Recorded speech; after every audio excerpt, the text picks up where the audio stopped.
Hi dear friends, ഞാൻ ജിജു. എൻ്റെ YouTube ചാനലിലെ ആദ്യത്തെ വീഡിയോ ആണ്. യൂട്യൂബ് ചാനലിൻ്റെ പേര് ജോ റൂട്ട്സ് എന്നാണ്. അപ്പോൾ എല്ലാവരും കാര്യമായിട്ട് സപ്പോർട്ട് ചെയ്യണം. ആദ്യത്തെ വീഡിയോ ചെയ്യാൻ വേണ്ടിയിട്ടാണ് ഇപ്പോൾ നിൽക്കുന്നത്.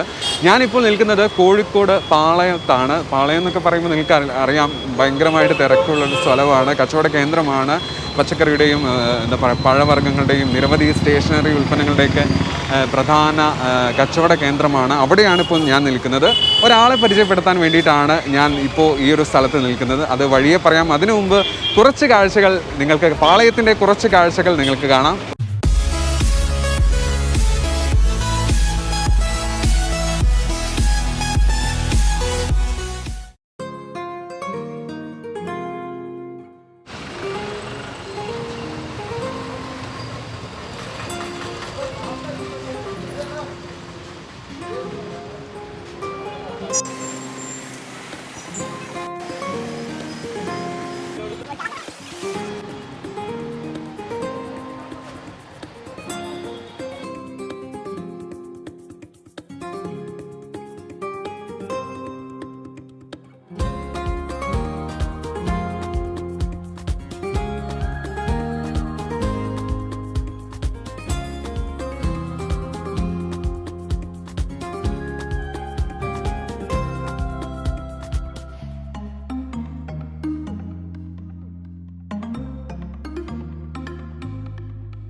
ഇപ്പോൾ ഞാൻ നിൽക്കുന്നത് മാരിയമ്മൻ കോവിൽ, രേണുക മാരിയമ്മൻ കോവിൽ ക്ഷേത്രത്തിന് മുമ്പിലാണ്. ഒരു രണ്ട് സൈഡായിട്ട് നല്ല കച്ചവട കേന്ദ്രങ്ങളാണ്. നിരവധി സാധനങ്ങൾ കാണാൻ സാധിക്കും. ഇവിടെയൊക്കെ കച്ചവട കേന്ദ്രങ്ങളാണ്.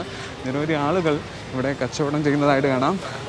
നല്ലൊരു സ്മെല്ലാണ് കേട്ടോ. പ്രധാന കാരണം ഇവിടെ ഏറ്റവും കൂടുതൽ ഈ പൂജാ സാമഗ്രികൾ ഏറ്റവും കൂടുതൽ കച്ചവടം ചെയ്യുന്ന സ്ഥലങ്ങളാണ്. ഇതേ കണ്ടില്ലേ, ഇപ്പോൾ കുറച്ച് തിരക്കൊഴിഞ്ഞ സ്ഥലമാണ്. രാവിലെയുള്ള സമയമൊക്കെ നല്ല തിരക്കുള്ളൊരു സ്ഥലമാണ്. അതാണല്ലോ, പൂജാ സാധനങ്ങളാണ് ഏറ്റവും കൂടുതൽ സെയിൽ ചെയ്യുന്ന ഒരു സ്ഥലമാണ്. നമ്മൾ ഇന്ന് ഒരാളെ കാണാനാണെന്ന് ഞാൻ പറഞ്ഞു, ഒരാളെ പരിചയപ്പെടുത്താനാണ് നിങ്ങളുടെ ഒപ്പം വരുന്നതെന്ന് പറഞ്ഞു. അദ്ദേഹത്തിൻ്റെ കടയിലേക്കാണ് നമ്മളിപ്പോൾ പോയിക്കൊണ്ടിരിക്കുന്നത്. അദ്ദേഹത്തിൻ്റെ പേര് പറയാം, കുട്ടേട്ടൻ എന്നാണ് അദ്ദേഹത്തിൻ്റെ പേര്. കോഴിക്കോട് ജില്ലയിൽ എനിക്ക് തോന്നുന്നു ഇദ്ദേഹം മാത്രമേ ഉള്ളൂ 1 രൂപയ്ക്കാണ് ചായ കച്ചവടം നടത്തുന്നത്. വെറും 3 രൂപയ്ക്കാണ് അദ്ദേഹം എണ്ണക്കടിയായിട്ടുള്ള പലഹാരങ്ങൾ വിതരണം ചെയ്യുന്നത്. സോ അദ്ദേഹത്തെ നിങ്ങൾക്ക് മുമ്പിൽ ഒന്ന് പരിചയപ്പെടുത്താൻ വേണ്ടി തന്നെയാണ് ഈ ഒരു വീഡിയോ ചെയ്യുന്നത്. അപ്പോൾ നമുക്ക് അദ്ദേഹത്തെ പരിചയപ്പെടാം കേട്ടോ. ഓൾമോസ്റ്റ് നമ്മൾ അദ്ദേഹത്തിൻ്റെ കടയുടെ അടുത്തെത്തി. അദ്ദേഹത്തിൻ്റെ കടയിലേക്ക് നമ്മൾ കയറിക്കൊണ്ടിരിക്കുകയാണ്. അദ്ദേഹത്തിൻ്റെ കട ഇതാണ്, ഈ കാണുന്നതാണ് അദ്ദേഹത്തിൻ്റെ കട. കാര്യമായിട്ട് എല്ലാവരും ചായ കുടിക്കുന്ന സമയം തന്നെയാണ് അല്ലേ. ഇപ്പോൾ ഒരു 11-11:30 കൂടിയിട്ടാണ് നമ്മളിവിടെ എത്തുന്നത്. കുട്ടേട്ടൻ്റെ ചായക്കട ഇദ്ദേഹമാണ് കുട്ടേട്ടൻ. അപ്പോൾ കൂടുതൽ വിശേഷങ്ങൾ നമുക്ക് അദ്ദേഹത്തോട് തന്നെ ചോദിച്ച് നമുക്ക് പരിചയപ്പെടാം.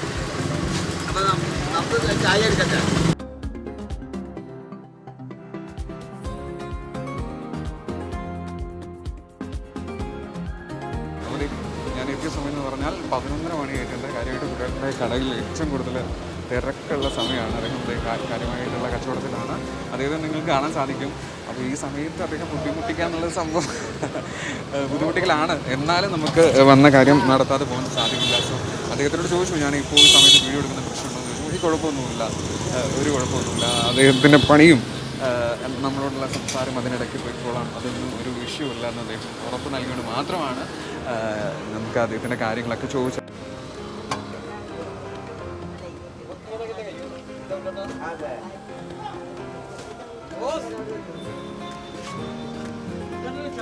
ചായ നോക്കാനില്ല, ചായ ഇട്ടവിടെ മുട്ടിലായ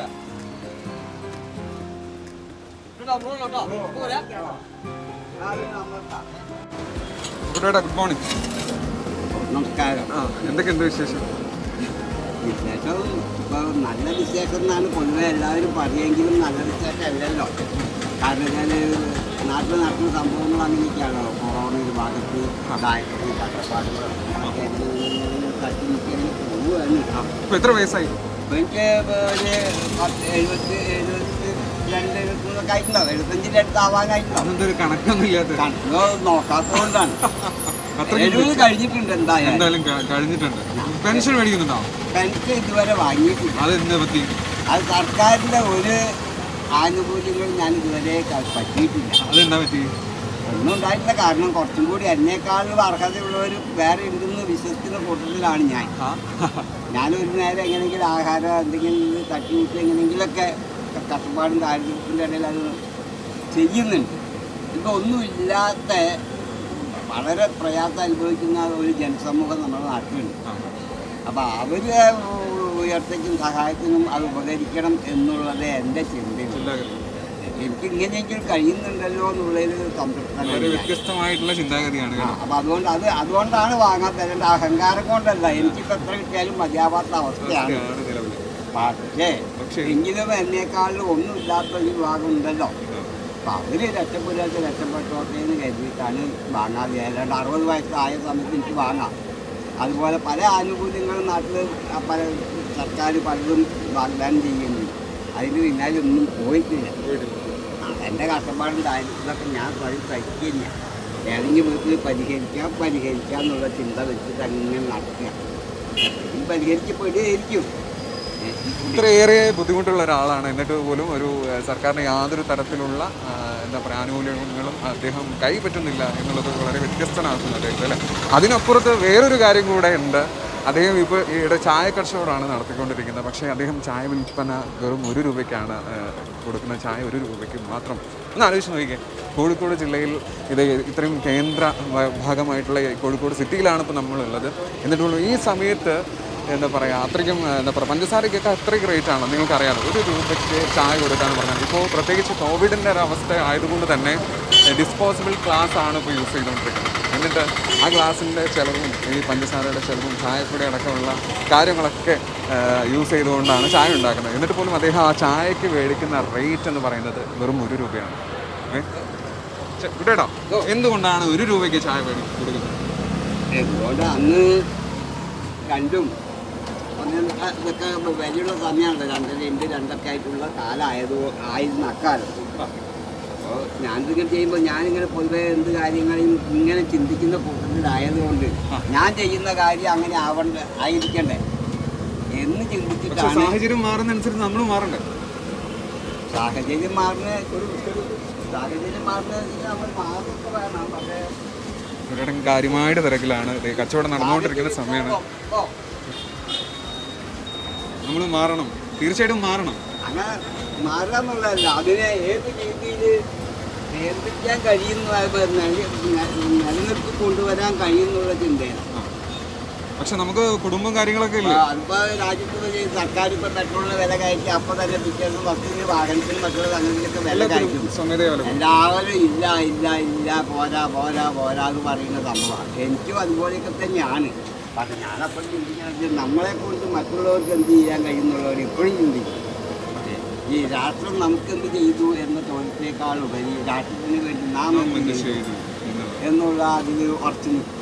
അപ്പം അതിന് കുറേ പ്രയാസങ്ങളും കഷ്ടപ്പാടിലാണ്. പക്ഷേ പിന്നെ എന്താ വെച്ചാൽ ഞാൻ സമൂഹത്തിൽ ജനങ്ങളെ എല്ലാവരും ഇപ്പോൾ നമ്മളെ പഠിപ്പിക്കുന്ന ഒരു സംഭവമുണ്ട്. ഇത് ഭാരതം എൻ്റെ മാതൃരാജ്യമാണ്, എല്ലാ ഭാരതീയരും എൻ്റെ സഹോദരന്മാരാണെന്നൊക്കെ സത്യപ്രതിജ്ഞ ചെറിയ ക്ലാസ് മുതലൊക്കെ പഠിച്ചു വരുന്നത്. അത് പൂർണ്ണമായിട്ട് ഞാൻ വിശ്വസിക്കുന്നു. ഈ ഭാരതത്തിൽ എത്ര സഹോദരന്മാരുണ്ട് ഈ നാട്ടിൽ നമുക്ക്. അപ്പോൾ ഞാനല്ല മറ്റാരും അങ്ങനെ ബുദ്ധിമുട്ട് അനുഭവിക്കില്ല. കാരണം അത് കണ്ടു നിൽക്കൂലല്ലോ. അപ്പോൾ കൂടപ്പറപ്പുകൾ ധാരാളം ഉള്ള ഒരു രാജ്യം, 130 കോടി ജനങ്ങളില്ല ഈ രാജ്യത്ത്. അതിൻ്റെ ഒരു വ്യക്തിയല്ല ഞാൻ. അല്ലെങ്കിൽ എനിക്കിതിനെ ഭയം.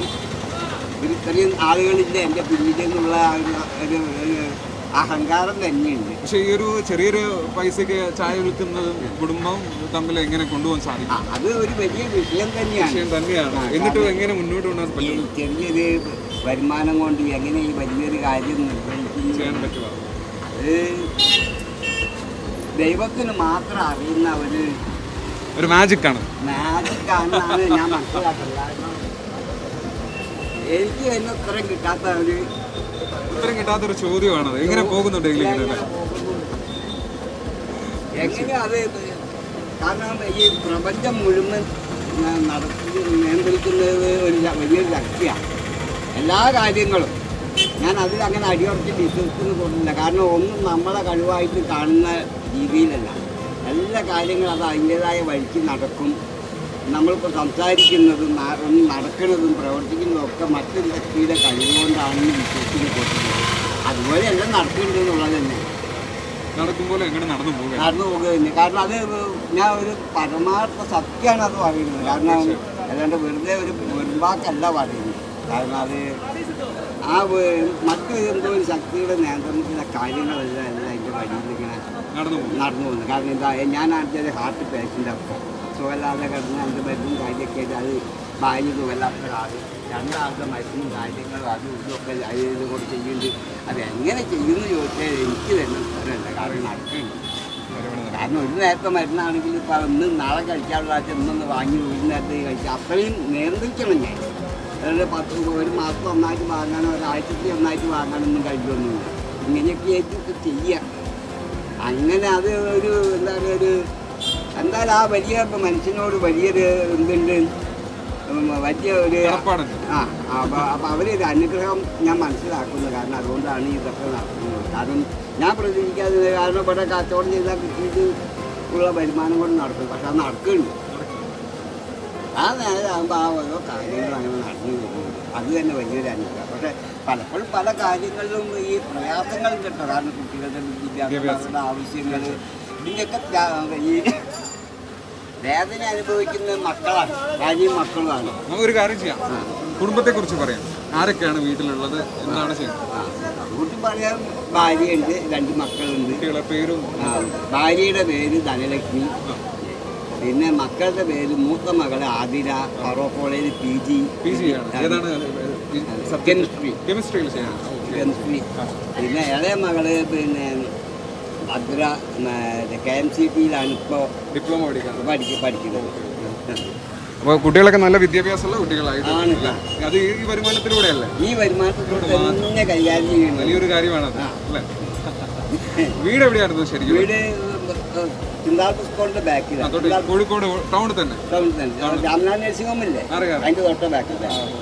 നടന്നാണ് വീട്ടിലേക്ക് നടന്നു പോയാൽ മതി. അപ്പൊ ഈ സാധനങ്ങൾ മേടിക്കാനായിട്ട് പോകണ്ടേ, ഈ കടിയും കാര്യങ്ങളൊക്കെ അതൊക്കെ നടന്നിട്ടാണ് മൊത്തത്തിൽ? അത് നടന്നാ പോകുക.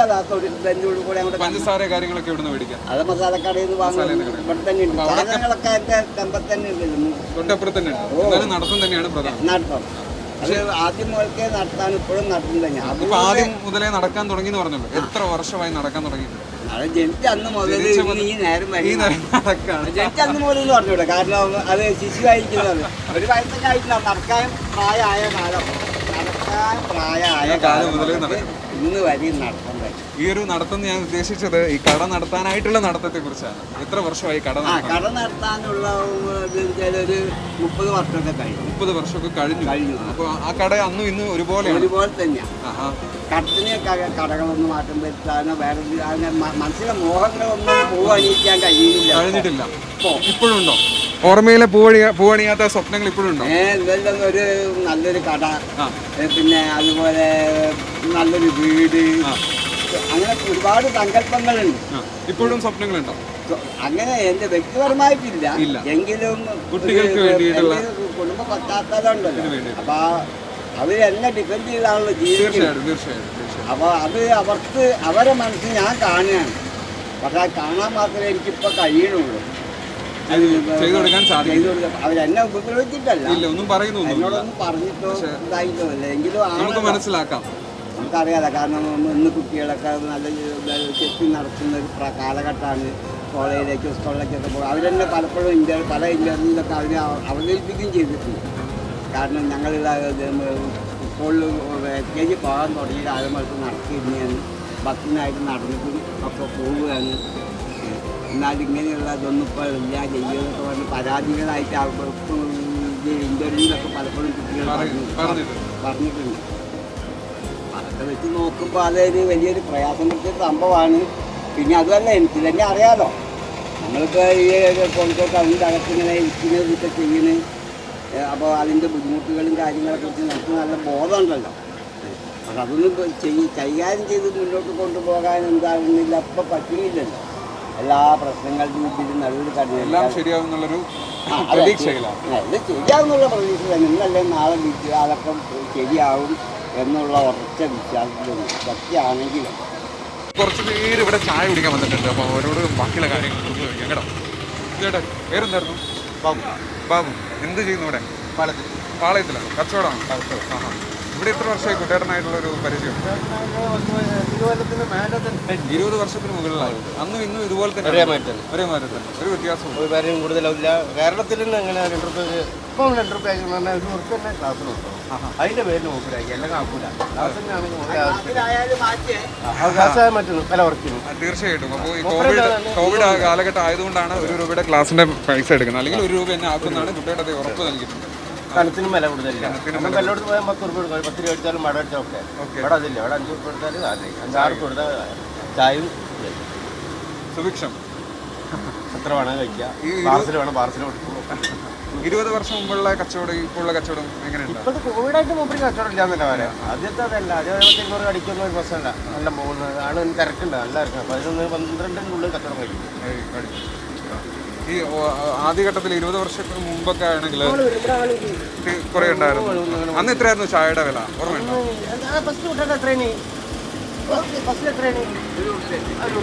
അന്ന് 1 രൂപയ്ക്കാണ്, ഇന്ന് 1 രൂപയ്ക്കാണ്. അപ്പൊ പഞ്ചസാരക്ക് എത്ര രൂപയുണ്ട്? 40 രൂപയല്ലേ? പിന്നെ എങ്ങനെയാണ് ഇദ്ദേഹത്തിന് ഇത് ഒരു മാജിക്? കുട്ടേട്ടനും അത് ഒരു പറയുന്നത് ഒരു മാജിക് ആണെന്നുള്ളത്.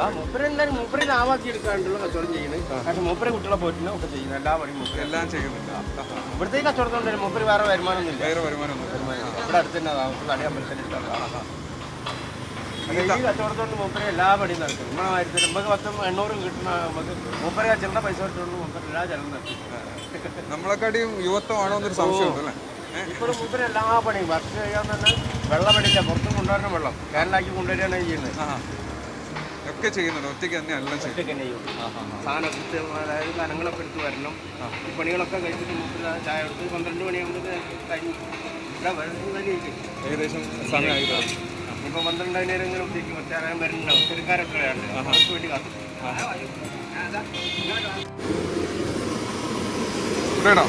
ഇനി ഈ റേറ്റ് കൂട്ടാൻ വല്ല സാധ്യതയുണ്ടോ? തീർച്ചയായിട്ടും വേണ്ടി വരും. സാഹചര്യം അങ്ങനെയാണ്. സാഹചര്യം അങ്ങനെയാണ്. കാരണം ഒന്നാമത് ഇപ്പോൾ ഈ കൊറോണയും വരുമാന പ്രശ്നം തന്നെ പ്രധാനമായിട്ടില്ല. വരുമാനങ്ങളൊന്നുമില്ല. കാരണം ഇത്രയും കാലം കച്ചവടം ഇപ്പോൾ 1 ഉറുപ്പിക്ക് വിട്ടുന്ന കാലത്തായാലും അന്ന് 2 ഉറുപ്പിക്ക് 2.5 ഉറുപ്പിയൊക്കെ അന്ന് വിലയുള്ള സമയമാണ് ചായക്ക്. 2 പല രീതിയിലും ഇതുണ്ട്. അപ്പോൾ അക്കാലത്ത് അന്ന് പിന്നെ പുലർച്ചെ മുതൽ കച്ചവടം രാത്രി 10 മണി വരെ കച്ചവടം ചെയ്യുന്ന ഫുള്ള്. പുലർച്ചെ 3-4 മണിക്ക് ആദ്യ കാലഘട്ടത്തിൽ അങ്ങനെയായിരുന്നു. ആദ്യം തുറക്കാൻ അങ്ങനെ. എന്നിട്ട് വൈകുന്നേരം രാത്രി 10 മണി വരെ.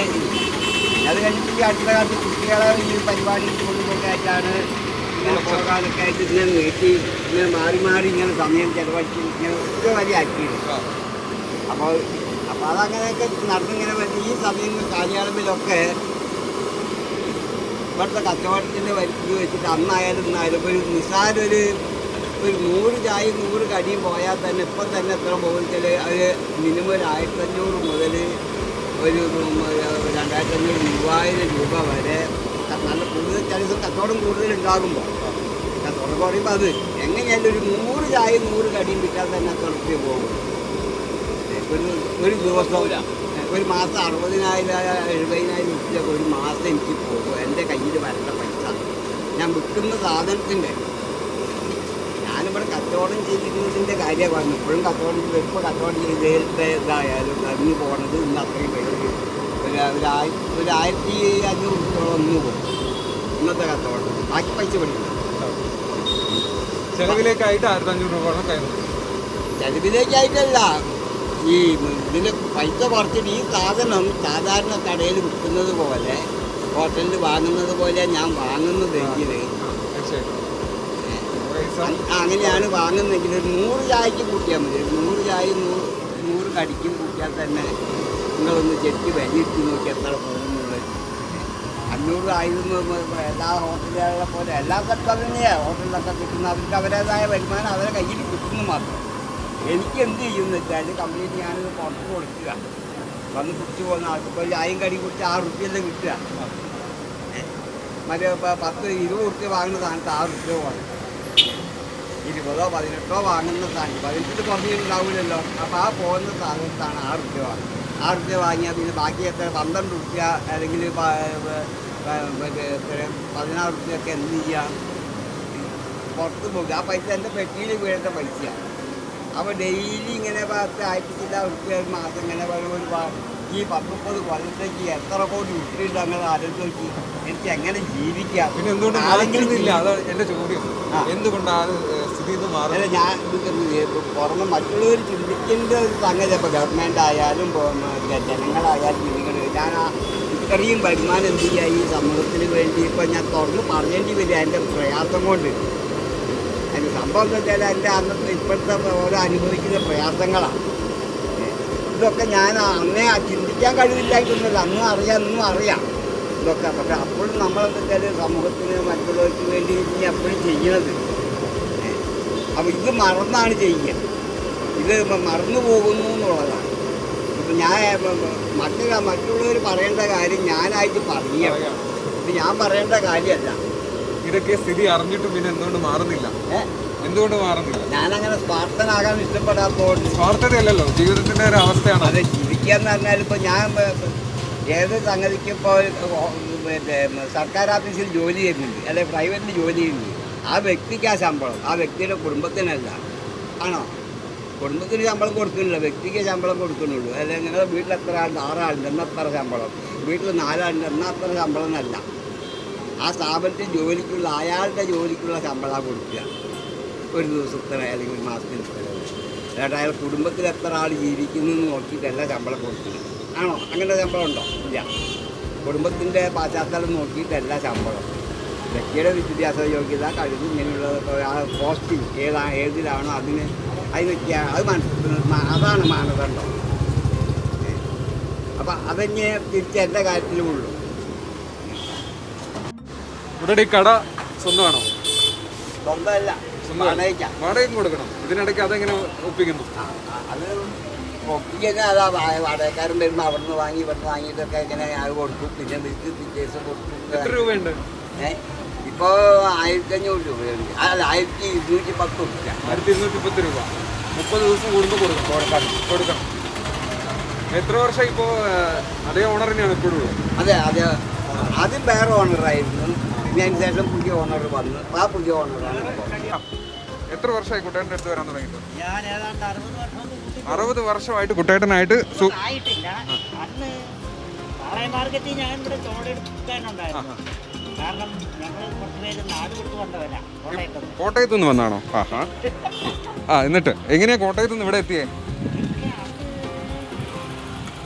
ബോംബെക്ക് പോയ ബോംബെക്ക് കൊണ്ടുവന്ന കാശ് തീർന്നു കഴിച്ചപ്പോൾ കൂലിപ്പണി തേടി. ഇവിടെ എങ്ങും കൂലിപ്പണിയില്ല. പിന്നെ ചുമടെടുപ്പ് അത് അന്നത്തെ ഗൾഫായിരുന്നു ബോംബെ അല്ലേ? ഞങ്ങളുടെ വേണ്ടപ്പെട്ടവരുണ്ട്, അങ്ങോട്ട് തേടി പോയ നോക്കാം. അന്ന് അങ്ങനെയാണ് കോഴിക്കോട് എത്തിയത്. കുട്ടേട്ടനായിട്ടുള്ള സൗഹൃദം അല്ല, അന്ന് സൗഹൃദമായിട്ടില്ല. അതായത് ചായക്ക് 2 ലിറ്റർ പാലും കൊണ്ട് വരുമ്പോൾ അതിൽ ചായ വില കുറച്ച് കൊടുക്കുന്നത് ഈ ഒരു സ്ഥാപനമേ ഉള്ളൂ. അന്നും ഇന്നും ഒരുപോലെ. ഇന്ന് പാലില്ല. എന്നാലും ഈ 1 രൂപയ്ക്ക് അല്ലെ 2 രൂപയ്ക്ക് കട്ടൻ ചായ ആര് കൊടുക്കും? ഇവിടെ കടി എന്തൊക്കെയാ ഉണ്ടാവാറ്? കടി എന്തൊക്കെയാ ഉണ്ടാവാറ്? കടി എന്താണ്? ഉഴുന്നുവട, പരിപ്പ് വട, പത്തിരി, ബോണ്ട, കായപ്പം, ഉള്ളിവട, അട, നെയ്യപ്പം, സമൂസ, പഴംപൊരി, കുറേ അങ്ങനെ ഇതൊക്കെ കടികൾ. ഇതൊക്കെ സ്ഥിര അധിക ദിവസങ്ങളിലും ഉണ്ടാവും. ഉണ്ടാക്കാറാണോ പതിവ്, അല്ലെങ്കിൽ മേടിക്കാറാണോ, വാങ്ങിക്കാറാണോ? മുൻപ് ഞാൻ ഉണ്ടാക്കുക ചെയ്യുക. ഇപ്പം ഞാൻ തന്നെ സ്വന്തം ഉണ്ടാക്കുക. ഞാനെല്ലാം പലഹാരം ഉണ്ടാക്കാനൊരു കുട്ടി ചെയ്തിട്ടുണ്ടായിരുന്നു. ചിലപ്പോൾ നിങ്ങൾ പരിചയം ഉണ്ടാവും. പറഞ്ഞു തന്നാൽ രാജു എന്ന് പറഞ്ഞിട്ട് മുമ്പ് ആര്യസമാജത്തിൻ്റെ ബാക്കിലായിരുന്നു. ഇപ്പോൾ ആളില്ലേ? ഒരാൾക്ക് അയാൾക്ക് തോടേൻ്റെ പണിയിലാണ്. അപ്പോൾ അവനെ അതൊക്കെ ഉണ്ടാക്കി തരിക. ഇപ്പോൾ വാങ്ങിക്കാറാണ് പതിവ്? ഇപ്പൊ കുറെ കാലമായിട്ട് വാങ്ങും. പിന്നെ ജോലിക്ക് കുറെ ആളുണ്ട്, 3-4 ആൾക്കാർ, 3-4 ആള് പഠിക്കണ്ടേ, സപ്ലൈക്ക് ഉണ്ട്. അതിങ്ങനെ ആയിട്ട് ഞാൻ മാത്രമല്ല അന്ന് കഴിച്ചു. കടകളിലേക്കൊക്കെ കൊടുത്തയക്കായിരുന്നു. അപ്പൊ മെയിൻ റോഡിലേക്കൊക്കെ കൊണ്ടുപോകും, മാർക്കറ്റിൽ അവിടേക്കൊക്കെ കൊണ്ടുപോകും. ഇതേ റേറ്റ് ഉണ്ടായിരുന്നു അന്ന് 1 രൂപ, അന്ന് പലഹാരത്തിന് 1 രൂപയാണ്. ഇന്നിപ്പോ എത്ര വിൽക്കുന്നത്? ഇപ്പൊ പലഹാരം അവിടുന്ന് കിട്ടുന്നതല്ല. അവിടുന്ന് പിന്നെ 1, 1.5, 1.25, 2, 3, 4 ഇങ്ങനെയൊക്കെ കഴിക്കുക. ഇപ്പൊ 5 രൂപയാണ് അവിടെ പലഹാരത്തിന്റെ വില മിനിമം. പിന്നെ അതിന്റെ മുകളിലേക്കാണ് ഞാൻ കൊടുക്കുന്നത് 5-നാണ്. കൊടുക്കുന്നത് 5-ന്, വാങ്ങിക്കുന്നത് 5-ന്, കൊടുക്കുന്നത് കൊടുക്കണേ. പുതിയൊരു സിസ്റ്റമാണ് ഇത്. ഭയങ്കരമായിട്ടുണ്ട്. ഈ വെള്ളത്താടിയും വെള്ള ഡ്രസ്സൊക്കെ തുടങ്ങിയിട്ട് എത്ര വർഷമായി? വെള്ളം ഞാനൊരു 10-11 വയസ്സുള്ളപ്പോൾ തുടങ്ങിയിരുന്നു വെള്ള ഷർട്ട്. അതെന്തുകൊണ്ടാണ്? അത് അന്നേ അങ്ങനെ ഒരു ഇഷ്ടം തോന്നിയിട്ട് അങ്ങനെ കളർ ഉപയോഗിക്കുകയൊക്കെ ചെയ്യും. പക്ഷേ സ്ഥിരമായിട്ട് അങ്ങനെയല്ല. കളർ ആദ്യമൊക്കെ കളർ ഉപയോഗിച്ചിരുന്നു. പിന്നെ വെള്ളം അതിങ്ങനെ ആ സമയത്ത് പിന്നെ അധികം ഭൂരിപക്ഷം വെള്ളേനോടായി ഇഷ്ടം. പിന്നെ അതങ്ങനെ വെള്ളം അങ്ങനെ ഇട്ട് ഇങ്ങനെ ശീലമായി. പിന്നെ അതിൻ്റേതായ ഒരു എടുപ്പുണ്ട് ഇത് ഉള്ളത് കൊണ്ടാണ്. എൻ്റെ തെറ്റായി ചിത്രീകരിക്കരുത്. അതിനോട് അങ്ങനെ പ്രിയം തോന്നിയത് എന്താ പറയുക, അതിൻ്റെ പരിശുദ്ധി, പിന്നെ അതിൻ്റെ സമാധാനം, അന്തരീക്ഷം, ഈ ഭാഗത്തൊക്കെ വെള്ളക്കെടുപ്പ് കുറേ പ്രാധാന്യങ്ങളുണ്ട്. ആ പ്രാധാന്യമൊക്കെ അത് നമ്മുടെ സ്വഭാവത്തിലും അങ്ങനെ ഉണ്ടാവണം എന്നാണ്. അപ്പോൾ ചിലപ്പോൾ ഉണ്ടാവുകയായിരിക്കും. ഇത്രയും വില കുറച്ച് കൊടുക്കുന്നുണ്ടേ ഇതിനിടയ്ക്ക് കടം പോകാറുണ്ടോ ചായക്ക്? കടങ്ങളൊക്കെ പിന്നെ ബിസിനസ് ആകുമ്പോൾ അങ്ങനെ കൂടുതലില്ലെങ്കിലും അത്യാവശ്യം ഒരു നേരെങ്കിലും ഇപ്പോൾ ഇയാൾ പറഞ്ഞില്ല, ഇപ്പോൾ നാളെ തരാമെന്ന് പറഞ്ഞു. നാളെ തരാം കേട്ടോ. അപ്പം അതൊക്കെ ചെയ്യേണ്ടി വരും. അതിൽ എനിക്ക് എന്താ വെച്ചാൽ അതിൽ പരാതികളൊന്നും ഞാൻ ഈ നിമിഷം വരെയും ഉൾക്കൊള്ളാത്ത കൂടുതലാണ്. കാരണം ഇല്ലാതെ കൊടുക്കൂലെന്നും പറയില്ല. ഇനിയിപ്പോൾ ചായ ഒരാൾ വന്ന് ചോദിച്ചാൽ ഇപ്പോൾ ചായ കൊടുത്തിട്ട് പൈസ ഇല്ലയെന്ന് പറഞ്ഞാൽ ഞാൻ കൊടുക്കും, നിങ്ങൾ കുടിച്ച് പോയിക്കോളി എന്ന് പറയും. തിരിച്ച് ചോദിക്കാറുണ്ടോ? തിരിച്ച് ആരോട് ഇന്ന് വരെ ഒരാളോട് നിങ്ങളെന്താ പൈസ തരാത്തെന്ന് ഞാൻ എൻ്റെ ചോദിച്ചിട്ടേ ഇല്ല. ഒരാളോടും എന്തോ എൻ്റെ അതിൻ്റെ പൈസ ഇവിടെ എന്ന് ചോദിച്ചിട്ടൊന്നും വിത്തൗട്ട് ചായ ഉണ്ടോ? അത് ആളുകൾ കച്ചവടത്തിൽ പൊതുവേ ഉള്ള സ്ഥിതി എന്താ വെച്ചാൽ നമ്മളിപ്പോൾ അങ്ങനെ ഇപ്പോൾ ഓരോ കാര്യങ്ങൾ ചെയ്യുന്നത് ഉപഭോക്താക്കളിൽ പല ആൾക്കാരും പലതരം സ്വഭാവക്കാരാണ്. കാരണം നമ്മൾ നിലനിൽക്കണം, വളർന്ന് താവണം എന്ന് ഇഷ്ടപ്പെടുന്ന ഒരു വിഭാഗം ആളുകളുണ്ട്. കാരണം ആ മനുഷ്യൻ താവം കഷ്ടപ്പെട്ട് മുന്നോട്ട് പോട്ടെ എന്ന് കരുതിയിട്ട് നിർബന്ധമായിട്ട് ആ വകയിൽ വന്ന് ചായ കുടിച്ചിട്ട് എക്സസൈസ് തന്നു പോകുന്ന ആളുകളൊക്കെ അതവിടെ ഇരുന്നോട്ടെ എന്നൊക്കെ പറഞ്ഞ് സന്തോഷപൂർവ്വം ചെയ്യുന്നതാണ്. അതാണ് ഇരിക്കട്ടെ പോകുന്ന ആൾക്കാർ. അതൊക്കെ അറിയാതാണ് ഇതിൻ്റെ നിലവാരമൊക്കെ. അതാണെങ്കിലും ഇങ്ങനെ ചെയ്യുന്നവർ. അതേസമയം മറ്റു ചിലർ പിന്നെ എന്തെങ്കിലും ഒരു വൃത്തിയെങ്കിലും ലാഭം കിട്ടുമല്ലോ എന്ന് പ്രതീക്ഷിച്ച് വരുമാനത്തിൻ്റെ ഇതിനനുസരിച്ച് വരുന്ന ആളുകൾ. വേറൊരു ഇതൊക്കെയാണെങ്കിൽ ശരി അർത്ഥമുണ്ട്. കാരണം ചിലർ കാണാൻ ഈ കട്ടൻ ചായ കാലി കുടിക്കും, പഞ്ചസാര ഇടാതെ കട്ടൻ ചായ പഞ്ചസാര ഇടാതെ കൊടുക്കും. ഇത് തന്ന് പൈസ എന്ന് വെച്ചാൽ ഇപ്പോൾ ചായയും പലഹാരമൊക്കെ കഴിച്ചായിട്ട് പൈസ ഇതായത് ചായ കട്ടനാണ് മധുരിടാത്തതാണ്. മധുരിടാത്ത പല തവണ റിപ്പീറ്റ് ചെയ്യും. എന്താ കാരണം വെച്ചാൽ മധുരിട്ടതിനൊരു വില മധുരിടാത്തതിനൊരു വിലയല്ല. കണക്ക് പറയും. അങ്ങനെ കണക്ക് പറയും ചിലർ. അതിലും പരാതിയില്ല. അത് ഇതിനൊന്നും പരാതികളൊന്നുമില്ല. ഒന്നിലും ഒരു സംഗതിയിലും ഒരു പരാതിയില്ല. അത് കൊടുത്ത് വാങ്ങി ചെയ്ത് കാരണം ഏതായാലും മറ്റുള്ളവർക്ക് വേണ്ടിയായി ജീവിതമാക്കും. ഈ പശുവിനെ കൊണ്ട് പറഞ്ഞ പോലെ. കാരണം പശുവിൻ്റെ പാല് ആ ഔഷധമാണ്. അത് പശുവിനെന്താ ഗുണമെന്ന് വെച്ചിരിക്കുന്നത് അല്ലേ? ശ്രദ്ധിച്ചില്ലേ? പശുമ്പാൽ ഔഷധം ഗുണമുള്ള ഒരു പാലാണ്. പക്ഷെ അതിനെക്കൊണ്ട് പശുവിന് ഒരു ഗുണവുമില്ല. അത് കടന്നു കുറ്റി നമ്മൾ കൊണ്ടുപോയി കാശാക്കുന്നേ ഉള്ളൂ. ഇപ്പോൾ നമ്മൾ നിൽക്കുന്നത് കോഴിക്കോട് ജില്ലയിൽ തന്നെ നമ്മുടെ പാളയം മാർക്കറ്റിന് തൊട്ടിപ്പുറത്തുള്ള അഖിൽ ട്രേഡേഴ്സ് എന്ന സ്ഥലത്താണ്. ഇവിടെയുള്ള അനിയേട്ടനാണ് കുട്ടേട്ടനായിട്ടുള്ള പലഹാരങ്ങൾ ഉണ്ടാക്കി കൊടുക്കുന്നത്. അപ്പോൾ അദ്ദേഹമായിട്ടുള്ള ചെറിയൊരു സംഭാഷണത്തിലേക്ക് നമുക്ക് പോകാം. അദ്ദേഹം 30 വർഷത്തോളമായി കുട്ടേട്ടനുമായിട്ടുള്ള പരിചയമുണ്ട്. സോ ബാക്കിയുള്ള കാര്യങ്ങൾ നമുക്ക് കാണാം. കുട്ടേട്ടനായിട്ടുള്ള ഒരു ബന്ധത്തെക്കുറിച്ച് എന്ന് പറയാം. കുട്ടേട്ടനായിട്ട് നമുക്ക് ഒരു 35 കൊല്ലത്തെ സർവീസ് ഉണ്ടാവും. കച്ചവടമായിട്ട് ബന്ധപ്പെട്ടിട്ട് ഒരു 30 കൊല്ലം എന്തായാലും ബന്ധമുണ്ട്. അതിന് മുന്നേ ഞാൻ കുട്ടേട്ടനെ അറിയും. എൻ്റെ വീട്ടിൽ നമ്മളെ ഏട്ടൻ്റെ സ്നേഹിതനാണ് എൻ്റെ വീട്ടിൽ വന്നിട്ടുണ്ട്. അപ്പം ഞാൻ എൻ്റെ കുട്ടിക്കാലത്തെ അറിയുന്ന ഒരാളെ കുട്ടേട്ടൻ. അപ്പോൾ മൂപ്പര് ഇവിടെ കച്ചവടം തുടങ്ങി. ആദ്യമൊക്കെ നല്ല രീതിയിൽ മൂപ്പര് തന്നെ പലഹാരമൊക്കെ ഉണ്ടാക്കി കച്ചവടം ചെയ്യുന്ന ഒരാളാണ്. പിന്നെ മൂപ്പര് കച്ചവടത്തിലൊക്കെ ക്ഷീണം കുടുങ്ങി. പിന്നെ ഇവിടെ വന്നതിന് ശേഷം നമ്മളെ സാധനം കൊടുക്കില്ല. അപ്പം നമ്മളന്നും മൂപ്പര് ഒരു ഉറുപ്പിക്ക് ചായ കൊടുക്കുന്നതിനെ കൊണ്ട് മൂപ്പർക്ക് എന്തെങ്കിലും നമ്മളെ കൊണ്ടും കിട്ടട്ടെ വെച്ചിട്ട് ഞങ്ങളും മാക്സിമം റേറ്റൊന്നും പറയില്ല, മാക്സിമം ഞങ്ങൾ ലാഭം നോക്കാതെ മൂപ്പർക്ക് സാധനം കൊടുക്കില്ല. മൂപ്പരൊന്നും ഡെവലപ്പായി പറ്റുക ചെയ്യുക. 100 ഉറുപ്പിക ചായ കൊടുത്ത മൂപ്പർക്കൊന്നും കിട്ടില്ല. അപ്പം എൻ്റെ ഈ സാധനം കൊടുത്തിട്ട് വേണം മൂപ്പർക്ക് എന്തെങ്കിലും കിട്ടുക. അപ്പം അതിൻ്റെ ഇതിൽ ഞാൻ മാക്സിമം കൊടുക്കലുണ്ട്. ഒരു കുടുംബം കഴിച്ചിലാവട്ടെ. അതന്നെ അതുകൊണ്ട് നമ്മളെ കൊണ്ട് കഴിയുന്ന നമ്മൾ ചെയ്ത് കൊടുക്കലുണ്ട്. അദ്ദേഹത്തോട് പറയാറുണ്ടോ റേറ്റ് കൂട്ടുന്നതിനെ പറ്റിയിട്ട്? പറയാൻ നമുക്ക് തോന്നൂല. മൂപ്പര അവസ്ഥയും കാര്യങ്ങളൊക്കെ പറയുമ്പോൾ ഞാൻ ഇടയ്ക്കിടയ്ക്ക് മൂപ്പരെ ഉപദേശിക്കും. നിങ്ങളിങ്ങനെ 1 ഉറുപ്പിക്ക് ചായ കൊടുത്തിട്ട് ആളെ നന്നാക്കാൻ തന്നിട്ട് കാര്യമില്ല, എനിക്ക് ഇങ്ങനെ തരാൻ കഴിയില്ല, അങ്ങനെയൊക്കെ നമ്മൾ പറയലുണ്ട്. പക്ഷെ മൂപ്പര് നാലും ഇങ്ങനെ തലവിളിക്കിനോട് പോകും. ഇപ്പോഴും മൂപ്പര് വന്നു കഴിഞ്ഞാൽ മൂപ്പര് മാക്സിമം സാധനം എടുത്തിട്ട് മൂപ്പര് എന്താ തരുന്ന വെച്ചാൽ വാങ്ങിയോടെ വെക്കല. അങ്ങനെ ഞാൻ കണക്കൊന്നും നോക്കില്ല. അതങ്ങനെ ഒരു കച്ചവടമാണ്. അതിപ്പോൾ നമ്മളിപ്പോൾ അങ്ങനെ ഒരുപാട് കച്ചവടം ചെയ്യുമ്പോൾ അതിൻ്റെ ഇടയിൽ ഒരു കച്ചവടം അങ്ങനെ ഒരു ഫോട്ടോ വെച്ച് നമ്മൾ ചെയ്യണം. അത് മൂപ്പര് കാരണം 1 ഉറുപ്പിക ചായ കൊടുത്ത് കഴിഞ്ഞാൽ ഒന്നും കിട്ടൂല, നമുക്ക് അറിയുന്ന കാര്യമാണ്. അപ്പോൾ ഈ കൊണ്ടുപോയി പലഹാരം വിറ്റിട്ട് അതിന് എന്തെങ്കിലും കിട്ടിയിട്ട് വേണം മൂപ്പർക്ക് എന്തെങ്കിലും കയ്യിൽ വെക്കുക. അതും വലിയൊരു ലാഭമൊന്നും മൂപ്പർക്ക് എന്തായാലും ഉണ്ടാവില്ല. ഈ കച്ചവടത്തിന്റെ സാഹചര്യം അദ്ദേഹത്തിനെ ബാധിച്ചിട്ടുണ്ടെന്ന് തോന്നുന്നു. എങ്ങനെയായിരുന്നു? അല്ല, കുട്ടേറിനിപ്പോൾ ബാധിച്ചതെന്ന് വെച്ചാൽ കുട്ടേറിന് സ്ഥിരമായിട്ട് കുടിക്കാൻ വരുന്ന കുറച്ച് ആളുകളുണ്ട്. ഓല കച്ചവടം എന്തായാലും കുട്ടേറിന് കിട്ടും. ആ കുട്ടേറിനായിട്ടുള്ള ബന്ധവും പിന്നെ വില കുറവും ഒക്കെ കൂടി ഉണ്ടെങ്കിൽ അതിന് കുട്ടേറിനപ്പോൾ ചായക്ക് 5 ഉറുപ്പിക്കാൽ ആ വരുന്ന കച്ചവടം എവിടെയും പോകില്ല. അത് ഞാൻ മൂപ്പരോട് പറയലുണ്ട്.